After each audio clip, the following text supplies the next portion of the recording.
The injury bug has bit the Oilers. Clefbaum and Russell, two of their top four defensemen, are out of the lineup, and Clefbaum could be gone for a while. Yeah, this is the first real big test of adversity that they've had in the Ken Hitchcock era. You know, it'd been 8-2-1. Everything was rolling. They were beating all these good teams. They're winning 1-0. They're winning 7-2. And now here they are. This is a real challenge because you're down two of your top four defensemen against a really hard forechecking, big, physical, talented team that plays really well at home. If it weren't for two injuries, you'd think this would be a real toss-up game between two very hot teams, two of the best teams in the conference, or at least hottest teams in the conference. You lose your top pairing defenseman, then every other defenseman gets a little bit worse because he's playing a little further up the depth chart than he normally would. And you lose two of the top four, then suddenly everybody is playing more minutes and taking on more responsibility than they were handling before. And you have good defensemen who don't quite look as good as they did before when they were in a lesser role. So it'll be really interesting to see. And this is a test of the depth, obviously. They called up Caleb Jones from Bakersfield. You got to imagine, and Chris Weidman will draw into the lineup. You've also got Jason Garrison. Well, like you said, everybody's going to be playing a bigger role than they're used to.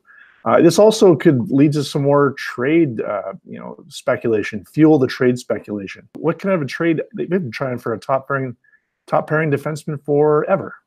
Yeah, those guys are hard to get because nobody wants to give them up. They're the most important part of a hockey team. They're the engine of your hockey club. So I think they'll give it a stretch just to see how they do function without Oscar Klefbom. And if they're doing okay and hanging around and still being, close to the team that they were in the previous 11 games, then they can afford to be a little bit patient.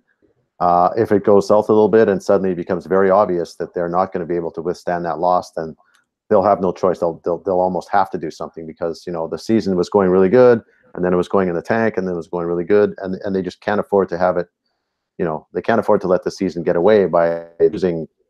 All it takes nowadays is 4, 5, 6 games in a row and then you're too far out of it to catch up. So, they really have to pay attention to how the next few games go without Oscar Klefbom, because if they're drowning, they're going to have to do something.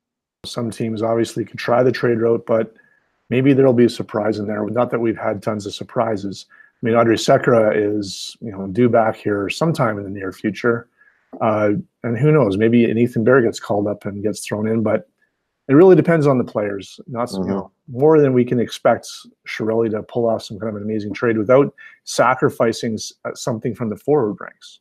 Yeah, I mean, Hitchcock was saying this morning, like at least the guys that they're putting in right now have NHL experience. Chris Weidman and Jason Garrison were, they're NHL players. They played in the league for a stretch, so they're not just guys that you're calling up, crossing your fingers that they could play. On the other hand, they've been sitting out a while because they hadn't been great the last time they were in. So you give them a chance to get their feet under them and get a little bit get a few games in, and maybe they can hold a fort until they see what's with Klefbom. But if he's 2 or 3 weeks with those busted up fingers, that's a long time to be without your top guy.